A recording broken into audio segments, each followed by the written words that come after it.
Merhaba sevgili yükselen kovalar ve burcu kova olanlar. Kanalıma hoş geldiniz. Bugün sizlerle 2021 yorumlarımı paylaşmak istiyorum. 2021 yorumlarıma geçmeden önce lütfen doğum haritanızı ve kalemi yanınıza alın. Ben anlatırken haritanızı takip edip notlar alabilirsiniz. Böyle daha faydalı olacağını düşünüyorum. Şimdi 1 Ocak 2021 tarihli Kova burcu yükselen kovaların haritası bu şekilde çıkıyor. Çok detay ay anlatmayacağım ama 2021'in sizin için hangi gündemi verdiğini ve hangi konularla ilgili yoğunluk yaşayacağınızı anlatmak istiyorum. Zor bir yıl geçirdik ve 2021'de yine bu zorlu süreçle giriyoruz. Tüm dünya olarak dünya için daha zor enerjiler olsa da bireysel haritalarımızda pek çok fırsat yakaladığımız, güzel zamanlarımızın da olacağı bir yıl olacak. Şimdi yorumlarımıza başlayalım. Tutulmalar ay düğümleri olduğu evlerde gerçekleşir ve sizin için gündem 11. ev ve 5. ev konularında olacak. Yani tüm yıl ay ve güneş tutulmalarını 11. ev ve 5. ev aksında yaşayacaksınız. Kuzey ay düğümü 5. evde ve güney ay düğümünüz 11. ev yay burcunda oluyor. Şimdi yılın ilk tutulması, ay tutulması 26 Mayıs 2021'de 5 derece yay burcunda gerçekleşecek. Yani sizin 11. evinizde gerçekleşecek. Peki 11. ev konuları ne?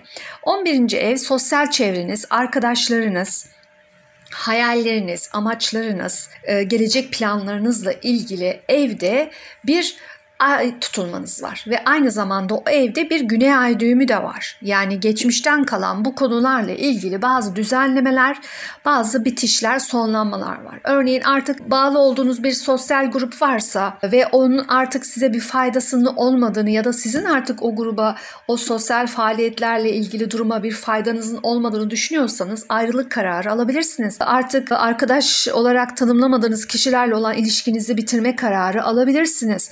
Aynı zamanda tabii buradaki olan bir ay tutulması 5. evinizi de etkiliyor. Yani aşk, çocuklar, sanatla ilgili konular, hobilerinizle ilgili konularda da bazı sonlanmalar, kararları alabilirsiniz.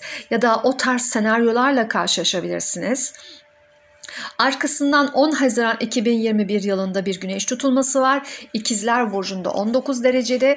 O da sizin yine 5. evinizde çocuklar, aşk, sanat konuları, aynı zamanda hobilerinizle ilgili konular evinde. Aynı zamanda bu ev şans oyunlarını ve yatırım piyasalarını da ifade eden bir ev. Risk aldığımız bir ev yani 5. ev. Şimdi bütün yıl boyunca 5. eve vurgu yaptığı için oradaki o riskli kazanım, İşte şans oyunları, borsa gibi konuları da ifade etmeden geçemeyiz. 10 Haziran'daki güneş tutulmasında bir Merkür retrosu da yaşanacağı için İkizler burcunda sizin sevgiliniz varsa, sevgilinizle, işte çocuğunuz varsa çocuk konularıyla ilgili, yani çocuğunuzla ilgili iletişim sorunları, yanlış anlaşılmalar yaşayabilirsiniz.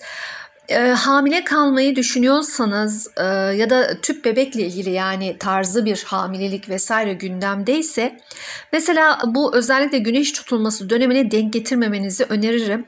Çünkü orada bir Merkür gerilemesi zaten bu çocuk evindeki bu işte tıbbi müdahalelerle ilgili gecikmeler, sorunlar çıkarabilir, sizi üzebilir. Yani o konuları özellikle Haziran ayında bu konuları tavsiye etmiyorum sevgili yükselen kovalar. Başka Merkür retrosunda daha detaylı anlatırım bu durumu. Yani bu güneş tutulmasında vereceğiniz kararları hemen harekete geçmeyin. Biraz beklemede kalın. Retrodan sonra harekete geçin. Planlarınızı yapabilirsiniz ama dediğim gibi retrodan sonra harekete geçmeniz daha faydalı olacaktır. Aynı zamanda tabii ki buradaki bir tutulma sosyal çevrenizi, arkadaş gruplarınızı da etkileyeceği için yeni sosyal gruplara da girmek isteyebilirsiniz. Ama dediğim gibi Merkür retrosunda yeni hamleler yapmayın. 19 Kasım 2021'de bir ay tutulmamız var. 27 derece Boğa burcunda ve sizin evinizde oluyor. Aileyle ilgili, evinizle ilgili, anne babanızla ilgili, aynı zamanda tabii kariyer evini de etkiliyor. 10. eve de bir vurgu var orada. Ve kariyerinizle ilgili bazı sonlanmalar ve bitişler, bazı kararlar alabilirsiniz. Mesela o evde artık oturmak istemediğinizi, satmak istediğinizi, başka bir yere taşınma istediğinizi karar verebilirsiniz. Ya da işinizde artık evle iş arasında size bazı zorlukların gelmesinden dolayı bazı değişiklikler yapmak isteyebilirsiniz. gibi bazı kararların alınacağı, sonlanmaların getirdiği tabii yeni kararlar da olacak. Düşünebilirsiniz. Arkasından yılın son tutulması, güneş tutulması 12 derece yay burcunda sizin sosyal çevrenizde, arkadaş gruplarınızda ve hayalleriniz ve planlarınızla ilgili alanda gerçekleşecek. Yine tabii ki burada 5. evi de etkiliyor. Böyle bir aks da oluyor bu tutulma. Yine bu konularda bazı kararlar alıp harekete geçmek isteyebilirsiniz. Yalnız şunu unutmayın lütfen sevgili kovalar. Bu ay düğümlerinin karşısında bir Neptün T kare ile zorluk yaşıyorlar ay düğümleri. Ve bu sizin gelir kaynaklarınızla ilgili, maddi konularınızla ilgili. Uzun süredir zaten gelir kaynaklarınız konusunda net değilsiniz. Sanki gelirlerinize hakim değilsiniz. Ya da beklentinizin altında kazanç sağlıyorsunuz. Bunun nedenini bilemiyorsunuz, anlayamıyorsunuz, aldanıyorsunuz ya da harcamalarınızda sorun var. Yani oradaki belirsizlikler var. O nedenle 11 ve 5 aksındaki olan tutulmalarda özellikle Nisan sonuna kadar karar verirken lütfen pek çok kere düşünün. Çünkü zaten özellikle bunlar maddi konularla ilgili, işle ilgili ise zaten para konusuna emin değilsiniz. Göremiyorsunuz bazı şeyleri net. O yüzden özellikle bu kare açı geçtikten sonra maddi konularla ilgili hamleler yapıp kararlar alın. Sizin faydanıza olacaktır. Tüm Merkür retroları bu yıl hava grubunda olacak. İlk retromuz Kova burcunda 30 Ocak 2021 ile 24 Şubat 2021 arası ve retrolar 15 gün önceden dikkate almanız gerekiyor. Çünkü gezegen önce yavaşlayıp sonra geri gidiyor. Bu süreç 15 gün öncesine dikkate alırsanız sizin için daha faydalı olacaktır diye düşünüyorum. Sizin 1. evinizde olacak bu retro. Siz zaten ocağın 15'inden itibaren çevrenizde kendinizi ifade edemediğinizi, anlaşılmadığınızı, iletişim sorunları yaşayacaksınız. Bu süreçte lütfen teknoloji alışverişi yapmayın. Bazı teknolojik arızalarla karşılaşabilirsiniz. Evinizdekilerle ya da iş yerinizdekilerle ilgili daha önceden planlanmış, kararlaştırılmış bazı konularda imza atmanız gerekiyorsa okey atın. Ama bu süreçte Merkür retro döneminde sevgili kovalar lütfen bir belgeye imza atmayın. Bu konuda yanlış kararlar verebilir ve daha sonra zorlu süreçler yaşayabilirsiniz. Ama daha önceden dediğim gibi planlanmış bir şey varsa atabilirsiniz. Mümkün olduğu kadar bu süreçte teknoloji ya da internetten alışveriş yapmamaya çalışın. Aksilikler yaşayabilirsiniz. Eski sevgililer bu süreçte dönebilir. Eski sevgililerle ilgili barışmanın zaten Merkür retrolarında bir anlamı yok. Çünkü zaten Merkür retro bittiği zaman yine yanlış anlaşılmalar sonucu ayrılmış olunuyor. Yani istatistikler bunu gösterdiği için tüm astrologlar bu konuda bu bilgiyi veriyor zaten. Hepimiz de biliyoruz Merkür retro etkilerini artık. Ayrıca Merkür retrosunun etkileri her haritaya göre değişebilir. Çünkü kişi Merkür retrosunda doğmuşsa ve olumlu açılardaysa bu Merkür'ü tabii ki bu süreçten minimum enerjiyle, minimum olumsuz enerjiyle geçecektir. Bu kişilerin haritasına göre değişebilir. Ben genel bilgi veriyorum burada. Arkasından 2. retromuz az önce bahsettiğim gibi güneş tutulmasının içerisinde olacak. 28 Mayıs 2021 ile 20 Haziran 2021 arası ve sizin aşk evinizde oluyor. Aşk ve sosyal çevrenizde arkadaşlıklarınızı etkiliyor, çocuklar konusunda oluyor. O yüzden bu konularda lütfen dikkatli hareket edin. İletişim sorunlarınız, anlaşmazlıklarınız varsa zaten bunları Merkür retrosu sonrasına erteleyin ki insanlar birbirini daha rahat anlayabilsin. Son retromuz Terazi burcunda 26 Eylül 2021 ile 18 Ekim 2021 arasında ve sizin 9. evinizde gerçekleşiyor. Yani uluslararası ilişkiler, yabancı dil, yabancı ülkeler, uzak yollar, teknoloji konuları aynı zamanda tabii 3. eve de vurgu yapıyor. Teknoloji konuları, yine iletişim konuları, medya, basın, yayın, yazarlık, akademik eğitim, üniversite eğitimi gibi konularda aksilikler, sorunlar, terslikler, yanlış anlaşılmalar gibi sorunlara neden olabilir. O yüzden dediğim gibi bu süreci daha relax geçirmekte fayda var. Arkasından Uranüs retrosuna gelelim. Uranüs retrosundan önce Satürn ve Uranüs karesi, bunları lütfen not alın. 18 Ocak 2021, 17 Şubat 2021, 15 Haziran 2021 ve 24 Aralık 2021 tarihleri çok çok önemli. Gördüğünüz gibi az önce ben şu ay düğümlerinin olan Neptün'ü anlattım. Şimdi size şu açıyı anlatmaya çalışıyorum. Uranüs'ün Satürn'le karesi. Zorlayıcı kare.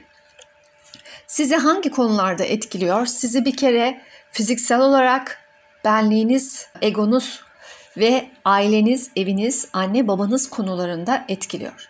Aynı zamanda tabii buradaki Uranüs karşıda kariyer eviniz var. Kariyer evinizi de etkileyecek. Aynı zamanda tabii ki Satürn'ün karşısında ilişkileriniz, ortaklığınız ve evliliğiniz var. O konuyu da etkileyecek. Yani aslında sevgili yükselen kovalar tamamen sizi akslardan etkilemiş olacak. 1-7, 4-10 aksını harekete geçirecek bir kare. Zorlaştıracak bir kare bu. Tabii özellikle boğa ve akrepte gezegenleriniz varsa bunu daha yoğun hissedersiniz. Daha da zorlu geçer. Öncelikle biz zaten Uranüs boğa burcunda retroyla yeni yıla girdik. Çünkü boğa burcunda 17 Ağustos 2020 tarihinden beri Uranüs retroydu. 13 Ocak 2021 tarihine kadar.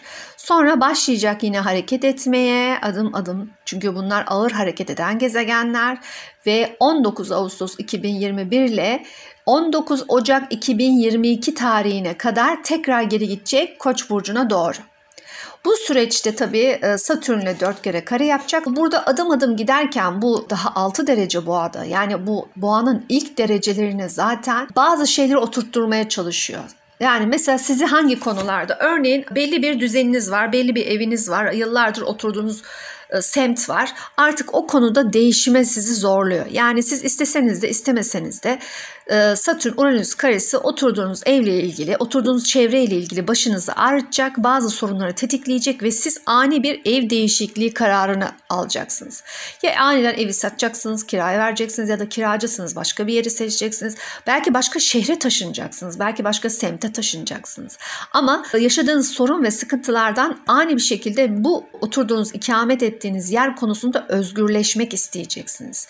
Belki ailenizle birlikte yaşıyorsunuz, ayrı bir eve çıkmak isteyeceksiniz. Bu konuda özgürleşme dürtünüz artacak. Ama tabii hayatın size getirdiği sorumluluk, baskı da var. Yani şimdi 1. ev Satürn, bir kere depresyona girmemeye çok dikkat etmeniz gerekiyor. Satürn 1. ev transitlerinde genellikle bu tarz sağlık sorunlarına sebep veriyor. Ayrıca Uranüs'le karesi de bu depresyonunuzu daha çok tetikleyebilir. Çok bunaldığınız zamanlar ve özellikle ev konularının size ağır geldiği zamanlar olabilir. Mesela anne baba konularında sorumluluğunuz belki artacak. Belki onların sağlık konularında Allah gecinden versin, Allah göstermesin. Ama onların sağlıkla ilgili konuları belki sizin sorumluluklarınızın artması sonucu sizi çok bunaltacak. Yani bazı değişik senaryolarda, çünkü astrolojide tek bir senaryo yoktur. Bir açı vardır. Onun için onun üzerine 50 tane 100 tane senaryo yazabilirsiniz. Bunlar da senaryolardan biri olarak düşünün. Yani sizi öyle bir zorlayacak ki eviniz, aileniz, anne baba konuları ya da komşularınız gibi konulardan artık oradan ayrılmak isteyeceksiniz.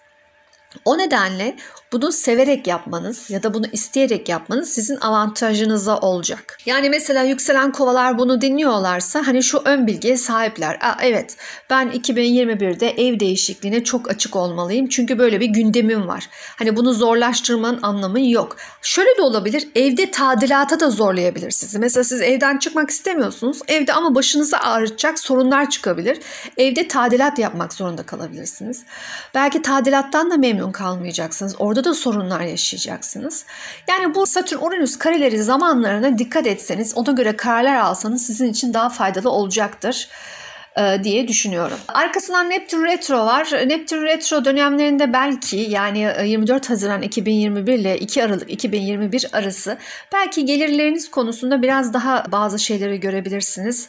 Çünkü sizi görmenizi engelleyen bir sisli bulut var gelir konusunda ve harcamalarınız konusunda.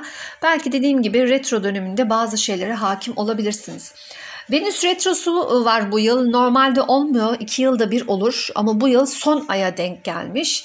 Bu yıl Mars retromuz yok. Venüs de Oğlak Burcu'nda retro olacak. 14 Aralık'la 24 Ocak 2022 arasında Venüs'ümüz retro. O da sizin iç dünyanızla ilgili evde retro olacak. Aynı zamanda tabii 6. ev sağlık konularını da etkiliyor. Yani bu ne demek? Siz içinize döneceksiniz. İçinizdeki güzellikleri keşfetmek isteyeceksiniz. Belki sağlığınızla ilgili bazı şeyler gündeme gelecek. İş yerinizde hoşunuza gitmeyen etmeyen bazı konularla karşılaşacaksınız. İş arkadaşlarınız tarafından size çirkin gelen bazı davranışları görebilirsiniz. Dediğim gibi özellikle 12. ev transit olduğu için iş dünyanıza yatırım yapsanız, iş dünyanıza iyi gelen konularla ilgilenirseniz sizin için daha faydalı olacak. Yani Venüs retrosu zamanlarında içinize dönmeniz, özellikle iş dünyanızdan geçtiği için o retro zamanı içinize dönmeniz sizin için faydalı olacaktır. Jüpiter retro 16 Haziran 2021 ile 14 Ekim 2021 arası olacak. Birinci evinizdeki Jüpiter Balık burcuna girecek ve Balık burcundan birkaç derece Balık burcuna geldikten sonra tekrar Kova burcuna geri dönecek. Kova burcu transitindeki Jüpiter size zaten pek çok konuda fırsat sunuyor. 2021 yılında evlenme potansiyeli yüksek olan ikinci burç sizsiniz sevgili yükselen kovalar. Her ne kadar özgürlüğünüze düşkün olsanız da böyle bir gündeminiz olabilir. Çünkü birinci evinizde Jüpiter transiti var. Aynı zamanda 7. evin karşısında ve bir de birinci evden Satürn transiti geçiyor. Yani kalıcı, güzel bir evlilik yapma şansınız çok yüksek. Ya da böyle bir ilişki yakalamanız çok yüksek bu yıl. Böyle bir gündeminiz var. Zaten kolay olmayacak tabii ki de. Bu süreç Satürn kolaylık vermez ama kalıcılık verir. Yanında da Jüpiter size bu konuda evlilik ve partner konusunda bir fırsat getiriyor. Satürn'ün Kova burcunda retrosu ise 20 Mayıs 2021 ile 7 Ekim 2021 arasında. Bu süreçte Satürn Kova burcunda retro yaparken yapmanız gerekenler, almadığınız sorumluluklar, yerine getirmediğiniz görevler konusunda sizi son kez uyarmış olabilir. Bunları tekrar yerine getirmeniz açısından sizin için bir fırsattır. Kovalar zaten birinci evden Satürn geçerken çok dikkat etmeleri gerekir. Hayatlarındaki kararlarına, zaten Satürn-Uranüs karesini anlattık. Yani çünkü birinci ev Satürn transiti kendinize çeki düzen vermeniz gerektiğini anlatır. İlişkiler, ortaklıklar, evlilik, kariyer ve eviniz konusunda yani tüm haritadaki göstergeler ya da tüm haritanız hakkında aynı zamanda kas, kemik, diş hastalıklarına dikkat etmeniz gerektiğini anlatıyor. Dediğim gibi depresyona dikkat çünkü ağır bir transittir. Çok fazla sorumluluk verebilir, çok çalıştırabilir, nefes alamayabilirsiniz. Beni dinlediğiniz için çok teşekkür ederim. Lütfen kanalıma abone olmayı ve beğenmeyi unutmayın. 2021 yılının hepimize ve dünyamıza hayırlı olmasını diliyorum. Sevgiler.